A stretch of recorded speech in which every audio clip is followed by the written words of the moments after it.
Hey booze, hey, do your blankets feel like super glue in the morning? Well sis, it's time to shake them off. Welcome to Wake Up Happy Sis, the show that jumpstarts your day with a bang. We're strolling down these self-care streets as we navigate the maze of wellness and healing. We're helping you live happy, healed, and whole. And we do it all with a hearty dose of belly laughs for good measure. Stay tuned and get ready to wake up happy, sis. Hey, booze. Hey, it is your Chief Self-Love Officer, Leanne Dulce. You're tuned in to the Wake Up Happy Sis Show. We're broadcasting live on KCCR Cityscape Radio, where we're changing the narrative for our people because we're always telling our stories our way, and we're unapologetic about it. Today is a very special episode. It is Veterans Day, and we're honoring the brave men and women who serve, who have served, and who are fighting for our freedoms and our rights. But we're diving deeper than the parades and the ceremonies. Look, we're shining a light on the invisible battles that our veterans face, the emotional, mental, spiritual struggles that they carry long after their service is done. Sharonda, who has served, is not going to be with us today because she is out on a vacay with her hubby. They're on a cruise. So have fun, Sharonda. We miss you. But I'm going to get real about hopefully what true support looks like for our veterans. So if you are a veteran and you want to jump on and tell us what support really looks like for you, you can jump into the live. There's the link at the bottom of the screen because we want to know what it looks like. We're here to honor your courage, celebrate your resilience, and create a safe space for healing and empowerment. I know that this country does not always treat you with the respect, the adoration, the appreciation, the love and support that you deserve for those who are serving and those who have served in the past. So, as always, I don't have my cup today, but I do got my Keen water. Uh, and I'm a little under the weather, but I had to be here for you guys. So, hey, to everybody on TikTok, on Instagram, all the places in between. So, let's jump right in. I really want to start out by talking about the weight of service because that weight can be seen and unseen, right? Because there are definitely challenges that veterans face, both during and after their service. And again, if you're a veteran, come on now. You can hop on in. You can tell us your stories. If you know a veteran, you're close to a veteran, you love a veteran, you can share on their behalf if you have their approval. So, a lot of times we see veterans as these pillars of strength, right? That they embody resilience and courage. But what sometimes the world doesn't know is the emotional toll that service can and will take on them, right? Many veterans, especially Black veterans, um, and especially Black women veterans, I feel, find themselves upholding a public image of strength while they often have to conceal their struggles. One veteran shared with me that she constantly felt the need to put on a brave face in her community because people viewed her as a role model, right?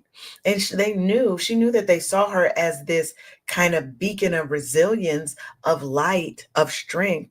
But internally, she was grappling with emotional scars that hadn't even healed from her time in the service, from the things that she saw, from the things that she experienced, right? Now, this expectation of being unbreakable really left her feeling trapped and unable to show her vulnerabilities, even to those people that she felt were closest to her, family and friends.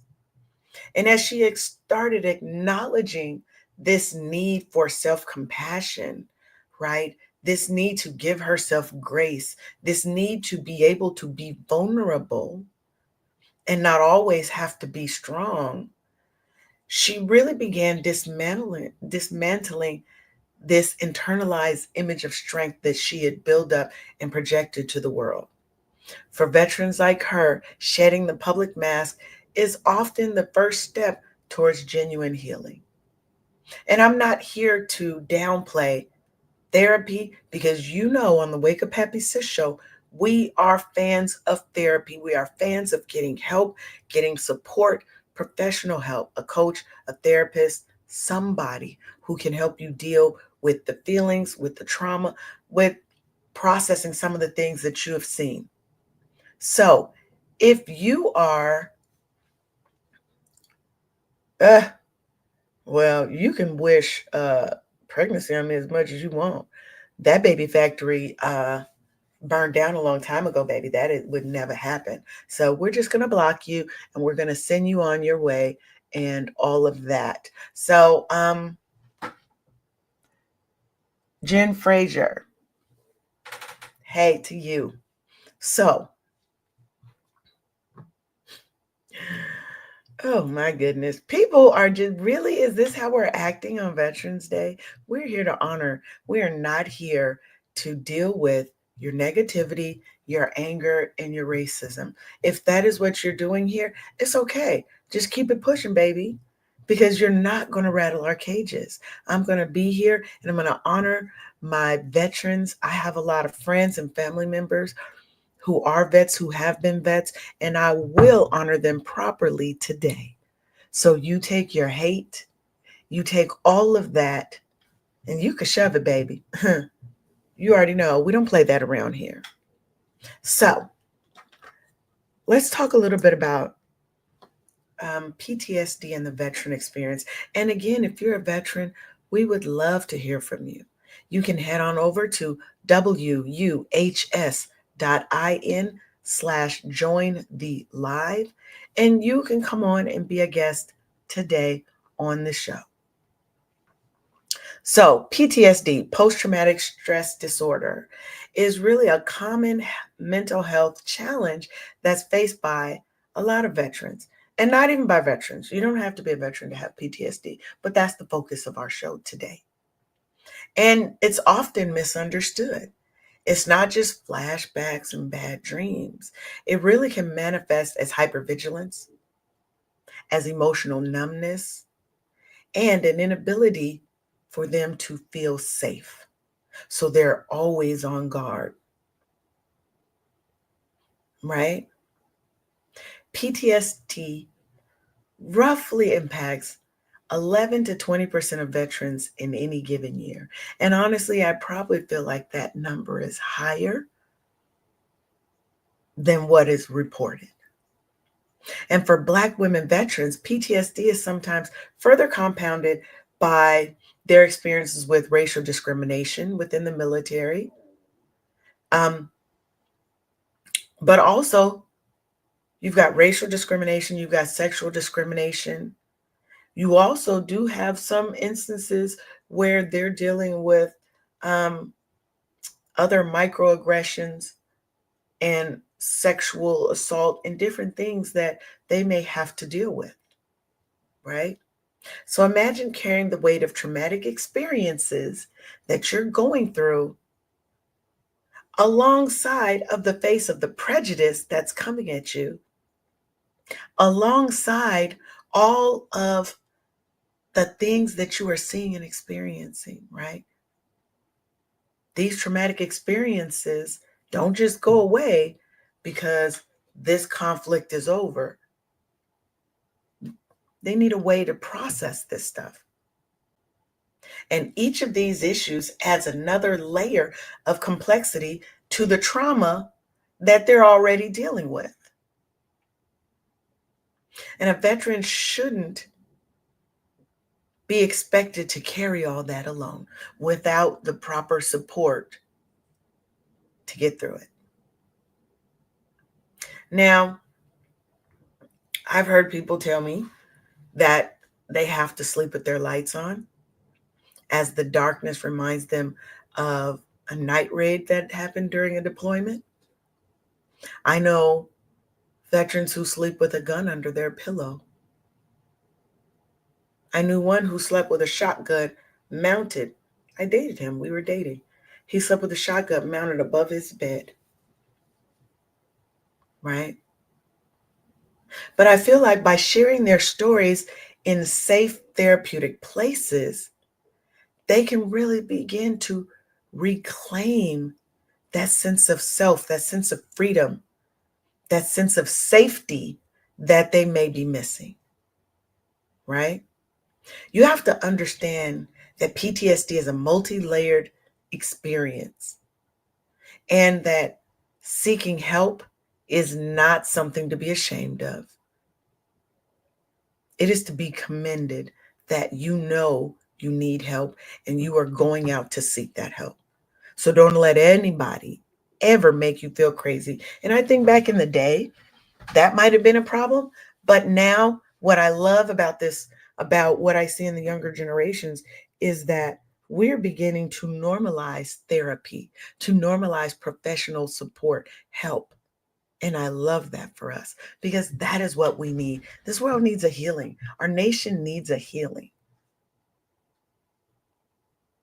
Now, you've got PTSD and the veterans experience, but you also have this racial disparity in the support that veterans receive.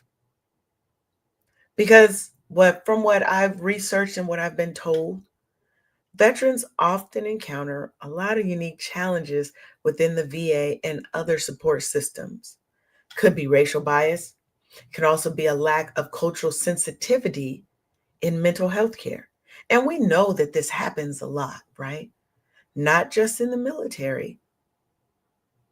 The lack of cultural sensitivity, or feeling like as Black people, we don't have the same type of pain experience. We don't hurt the same way. We're stronger. We are some robots. No, we're not. We are humans. We bleed, we hurt, we're in pain the same as everybody else.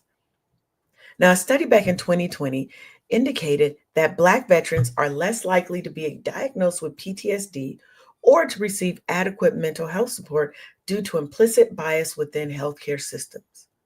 We've seen it. Some have experienced it. We're more likely to die going to hospital experiences, going to the hospital than probably any other race. Because they don't listen to our pain. They don't believe our pain. One veteran shared that his therapist dismissed his stress as normal after he returned from service. And they chalked it up to emotional reactions. The fuck?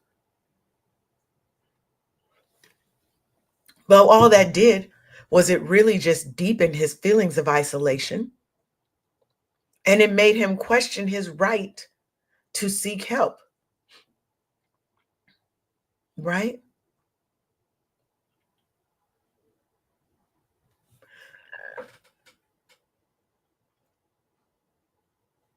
The study wasn't done at a VA. It was done just of um, different veterans. Every study isn't done at a VA, but I get you.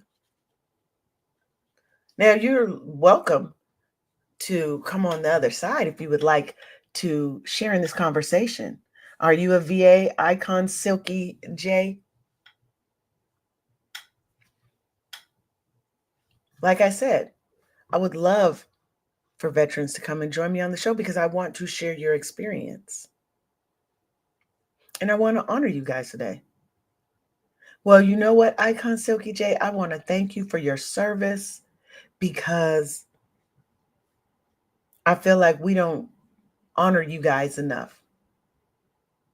Okay. So now, would you say that there's a disparity in the support that veterans receive based on their race? Now, you work at the VA. You work at a VA. So, what do you think?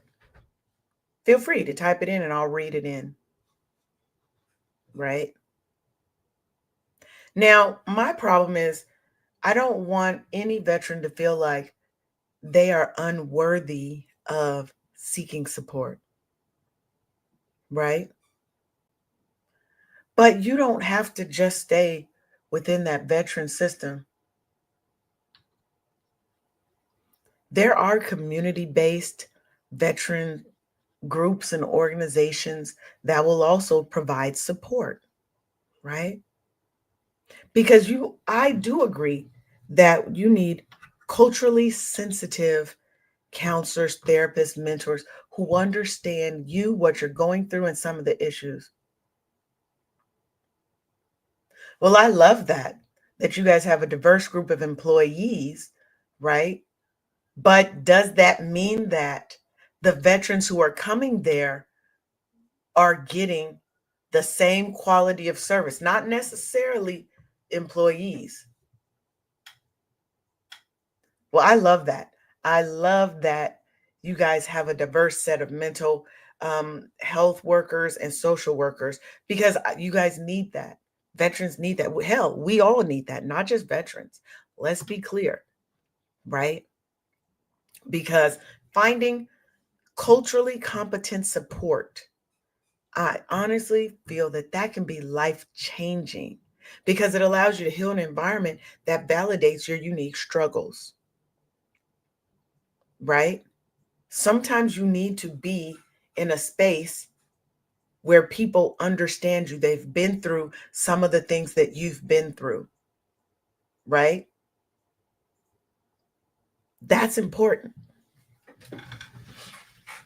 Now, when our veterans return home from service, it doesn't necessarily mean there's peace, right? It doesn't automatically mean that you're going to find peace. Because I think when you get home, okay, you think that the Northeast does better when it comes to veteran services? Okay, I love that. But how do we go about making sure that the quality of service is consistent no matter where you are, right?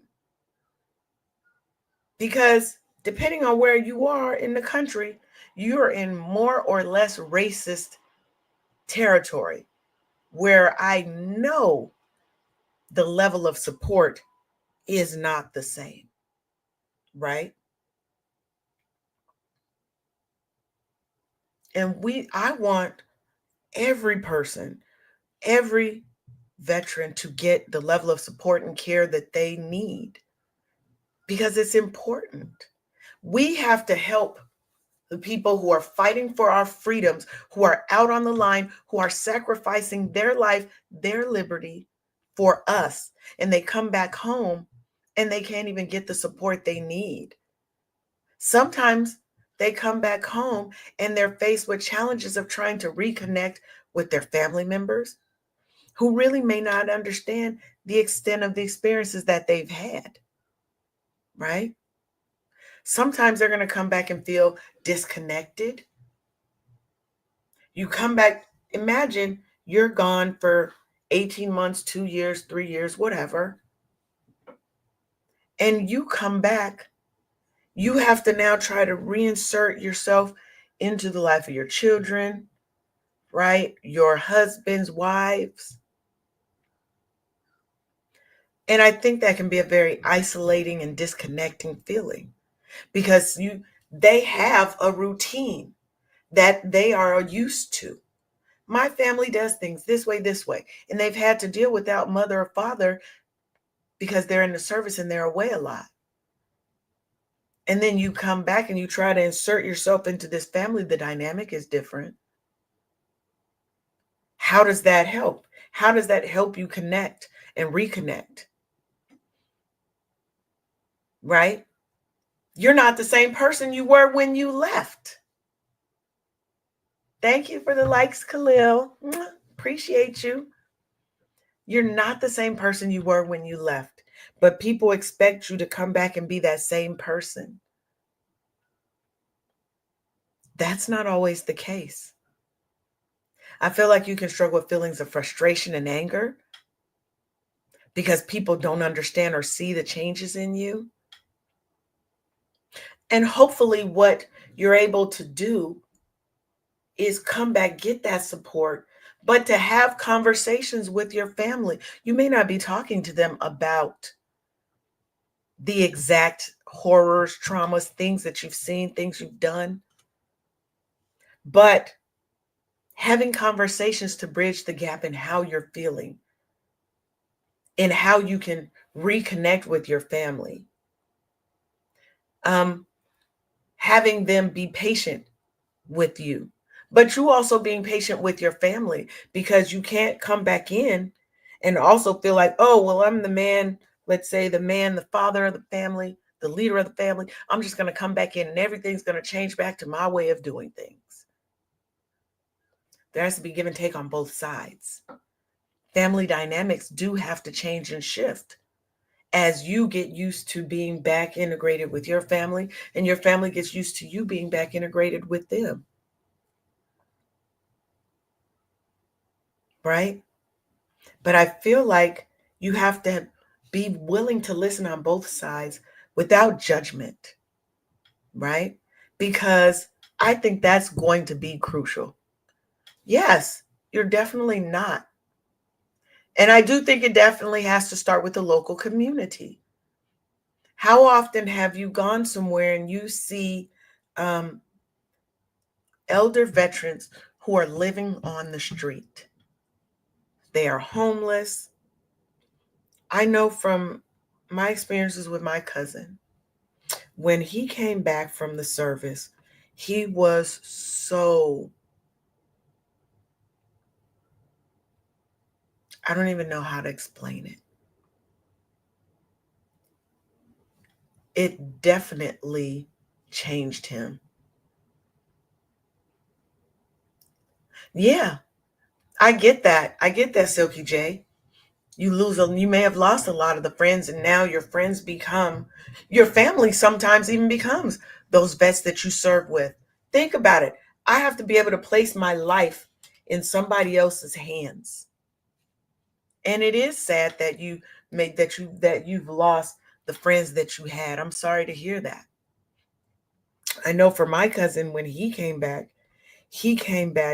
changed forever mentally. He started having delusions. I don't know what you call it, but he had people talking to him. And he lived with me for a little while with myself and my daughter. And I had to actually ask him to leave because I was concerned for my safety and my daughter's safety. And it broke my heart to have to put him out because he was my favorite cousin. But he was hearing voices when he came back. He lost his wife, he lost his kids, he lost his house. He was living in our grandfather's house, and he just couldn't sustain living by himself, and he ended up living on the streets, no support. But when he was living with me, you would come in the room and he'd be talking to somebody, having a very clear, full-on conversation with somebody. And because I didn't want to set him off and I also didn't want to hurt him, I would tell him, you know, cousin, when I come in the room, can you ask your friends not to talk to you when I come in the room? It doesn't make me feel comfortable. And I tried to be supportive of him and to get him to seek help. And it doesn't always work, right? Because while they may look composed on the outside, there's a lot going on inside. Take the time to talk to your friends who are veterans. Talk to them because you don't know what they've seen, what they've experienced, what they've been through during their time in service. It's not always easy, I think, for them to articulate moments of guilt, of fear, of regret that they can't share with anyone. Yes, Silky J, you have to acknowledge that you have a problem and ask for the help. And that was the thing my cousin wouldn't do. His mother tried. My grandmother, who was his mother's best friend, we prayed for him. We prayed over him. We begged him. I don't even know if my cousin is dead or alive now because I don't live in that state anymore. But yes, they have to be willing to get and ask for the support. You have to advocate for yourself, but sometimes we also have to advocate on their behalf. Because the silent burdens that they carry, that sometimes becomes that constant companion, good or bad, right?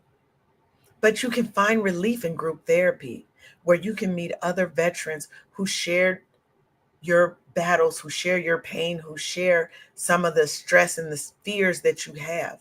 And you find people who understand you. Because acknowledging the internal struggles that you have, acknowledging the challenges, acknowledging the hurt, the pain, the trauma, seen and unseen, is really vital to your healing journey. It's how you start to get yourself back, reclaim yourself from all of the things that you've seen and experienced during your time in service. Right? And as family members, what can we do to help them? I would say don't try to distract them from their thoughts and their feelings because you're trying to cheer them up. What they need is understanding, they need connection, and they need real support, right? Ask them, how can we support you in this moment?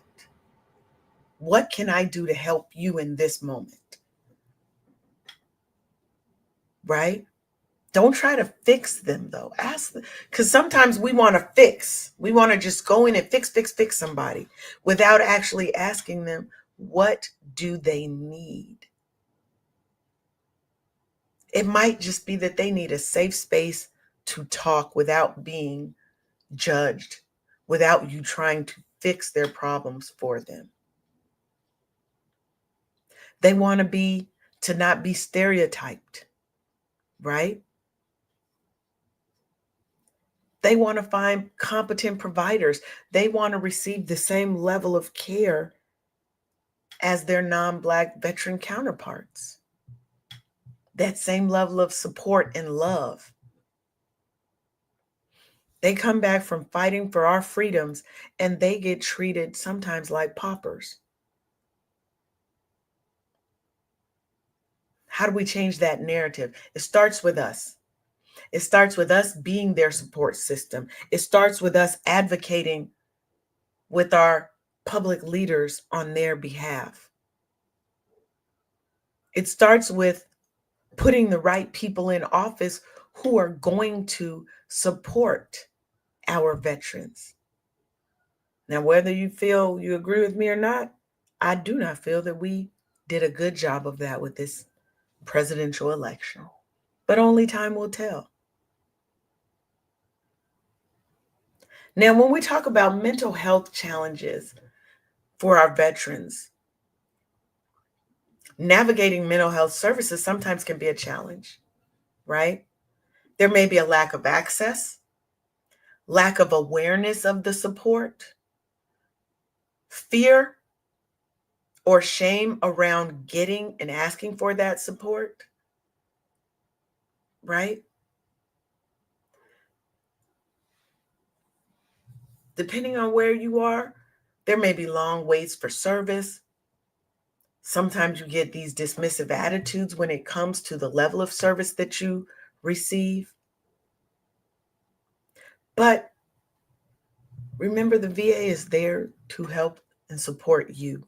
But there are also community organizations.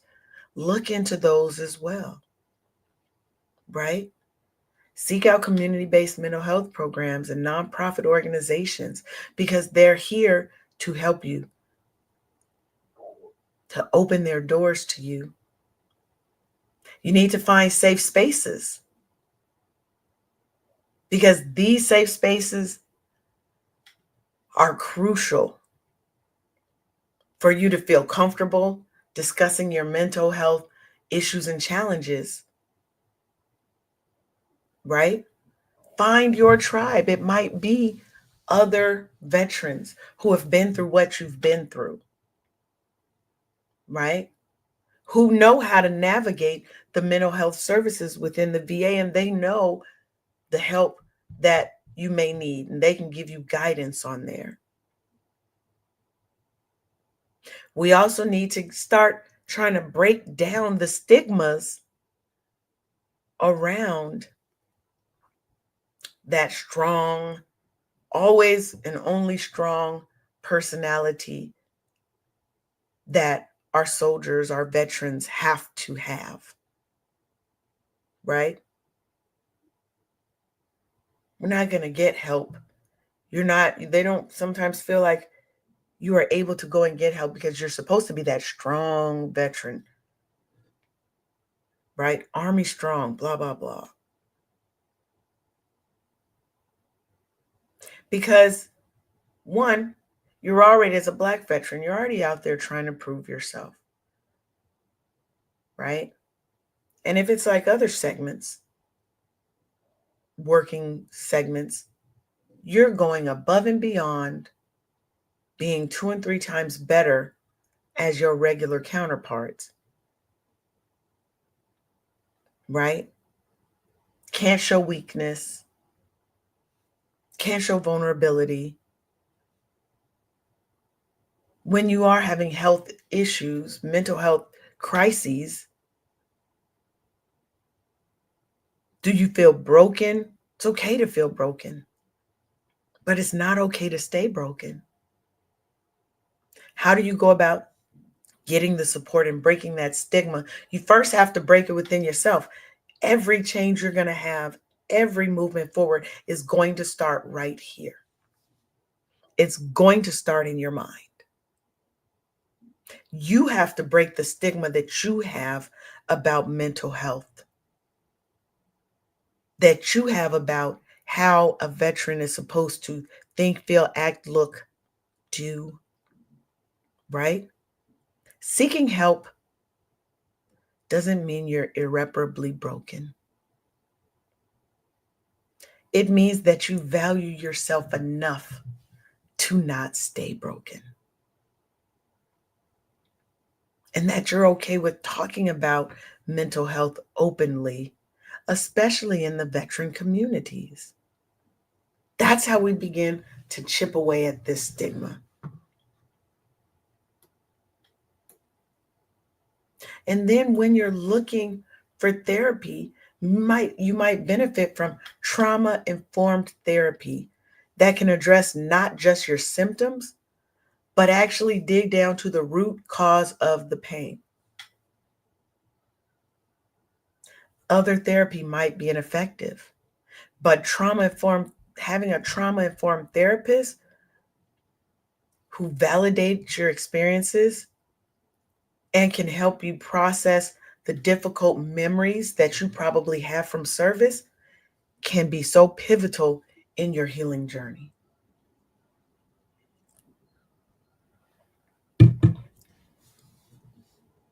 You're probably going to feel like, oh my God, I'm finally able to breathe.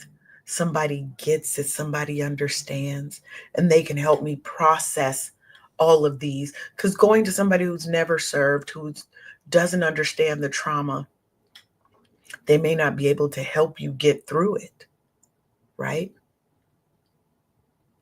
Now, trauma informed care is really essential because it views you as a whole, considering how your past experiences are shaping your present.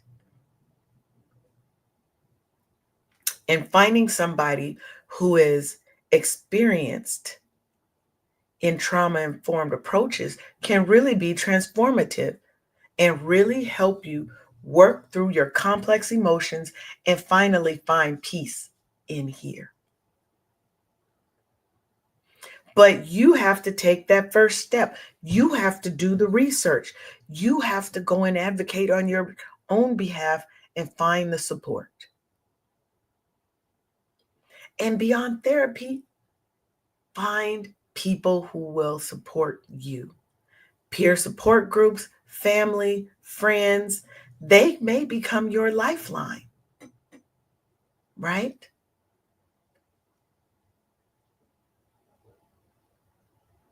Sometimes those veterans become your second family. You guys have been through so much together. There's no way you come home and you don't stay connected with those people. But what we don't want to do is stay trauma bonded. We want to help each other move forward, progress, be your own healing village. So you're lifting each other up, you're supporting your growth, you're validating your experience, but you're not staying only bonded in that trauma. You're bonded in support, you're bonded in growth, you're bonded on that healing journey. That's what's important.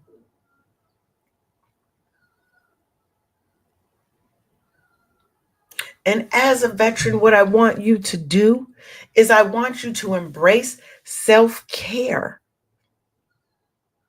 I need you to embrace self care. Have you created any daily self care rituals for yourself? Look, small, consistent practices might be journaling. Ooh, journaling is one of my favorites. Okay. It might be meditation. You might do sound healing. You might do Reiki, energy healing. Like there are so many things that you can do and set these rituals. I created what I call a release ceremony, and it is a script that I did at my recent Soul Renewal Experience VIP weekend retreat.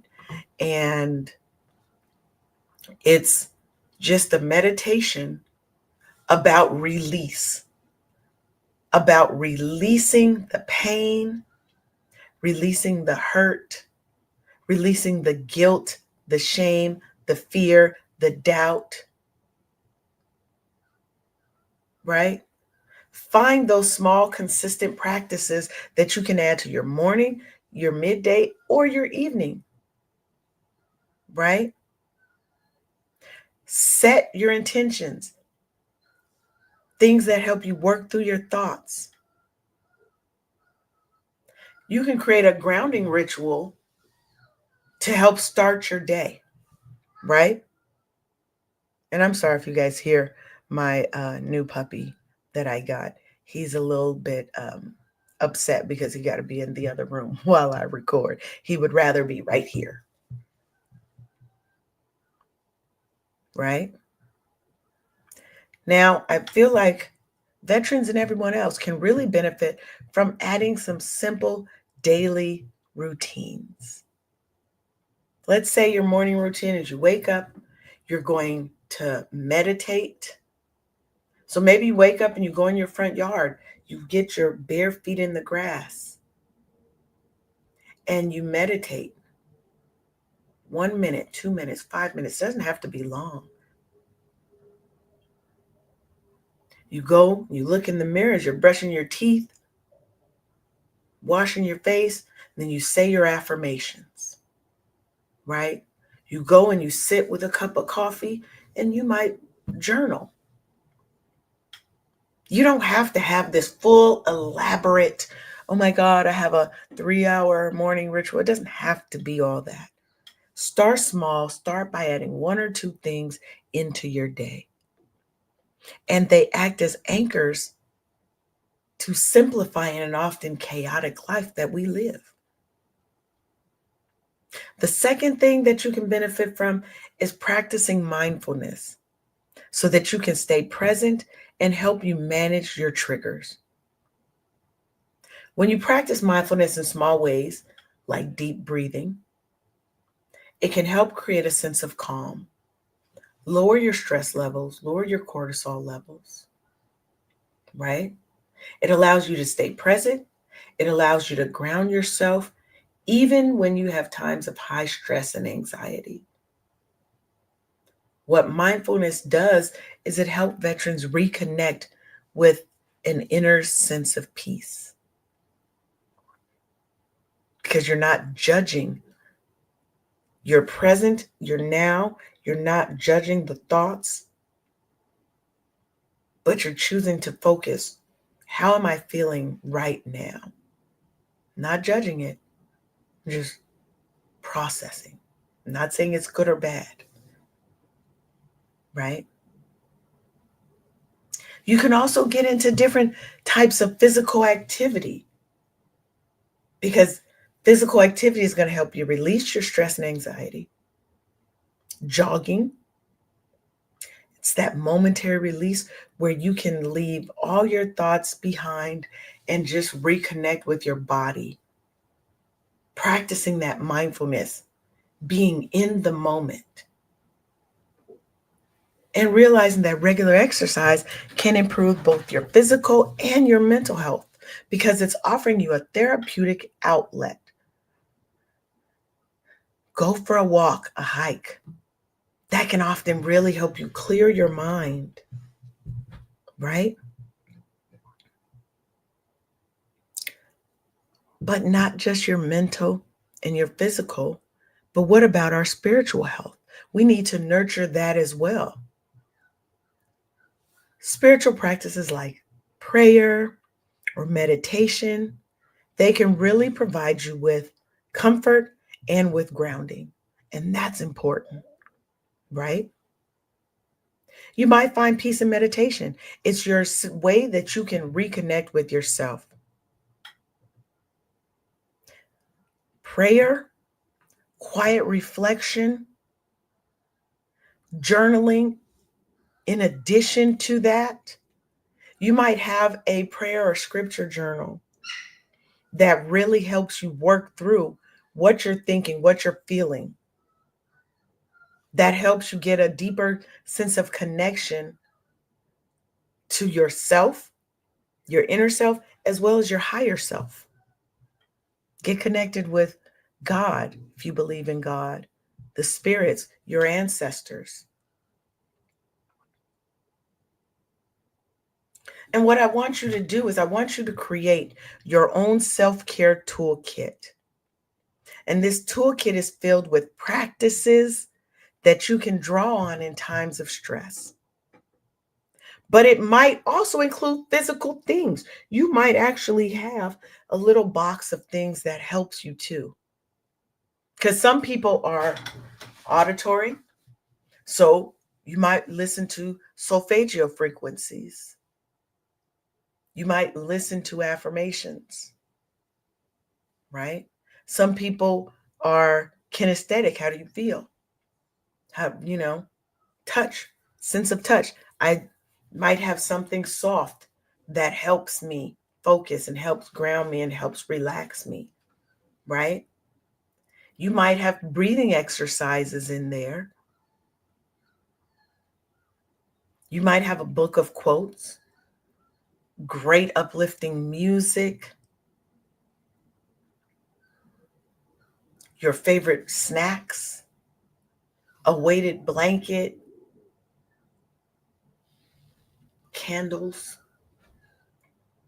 There's so many ways and things that you can put in a self-care toolkit, both physical, digital, and experience-based. And these are things that you're going to turn to whenever they're needed. Not just when you're overly stressed, but when you're starting your day, when you're ending your day, when you're trying to shift your energy from negative to positive. All of these things are important, right?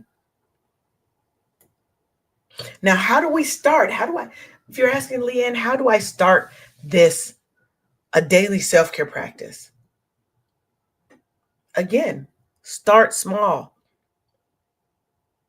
because starting small is often the most sustainable and consistent way to move forward.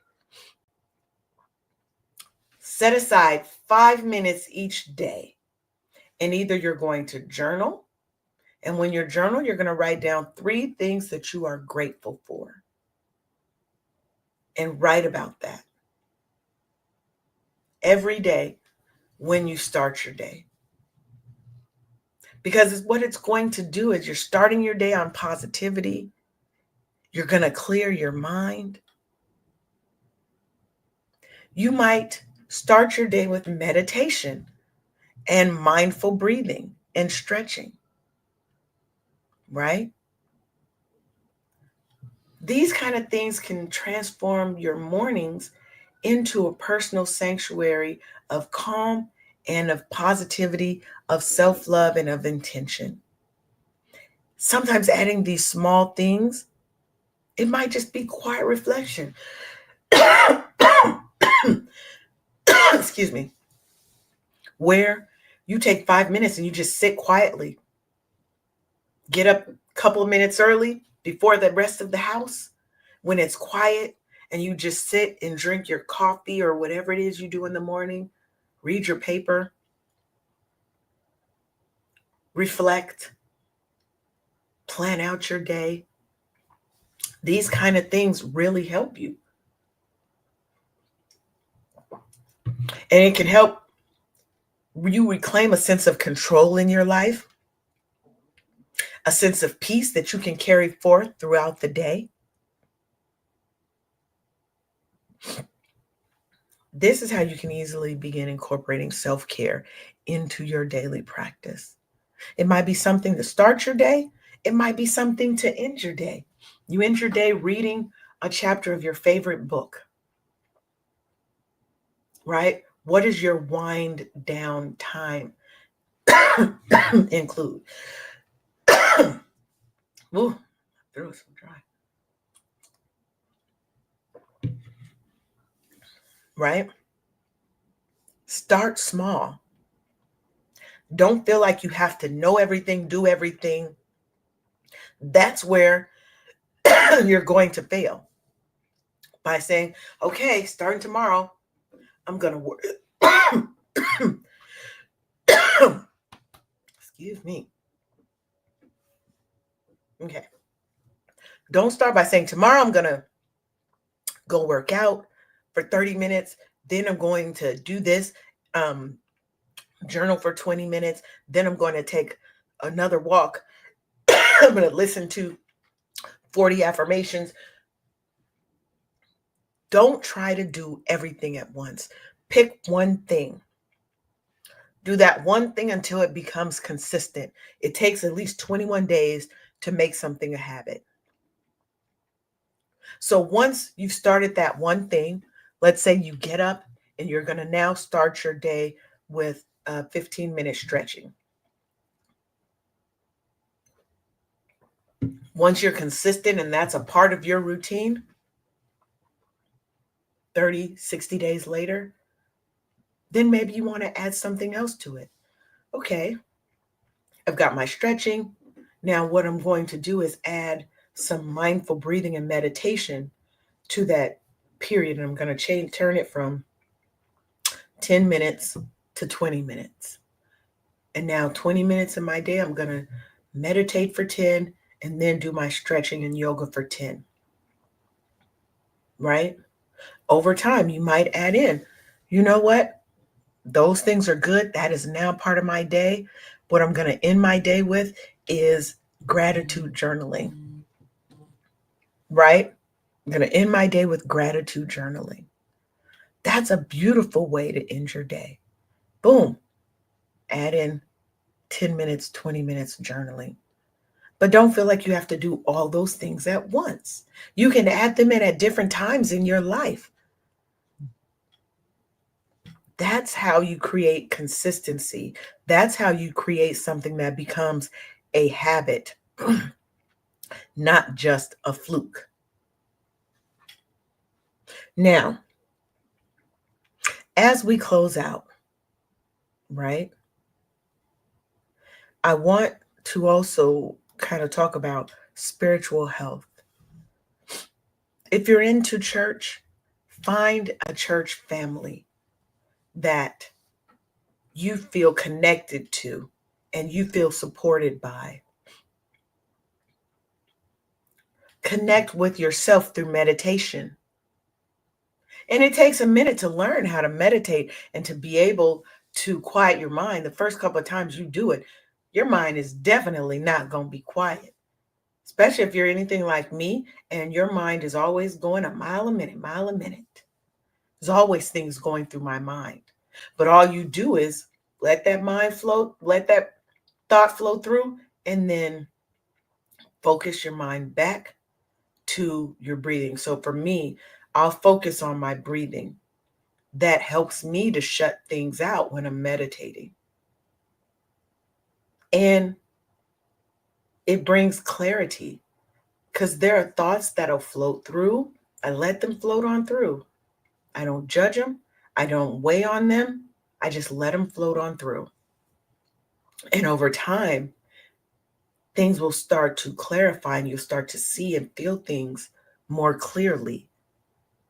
And it's a way for me to ground myself, to settle myself, to reconnect with my best and highest version of myself so that I can vibrate on a higher frequency, on a frequency of love, on a frequency of light.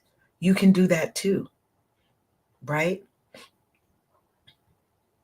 Prayer, meditation, quiet reflection, finding a spiritual community, whether it's church or just other spiritually minded people. It doesn't have to be church centered because I know everyone does not believe in God. But hopefully you believe in the connection and the spirituality and connection between people so that you can find sources of spiritual support and strength.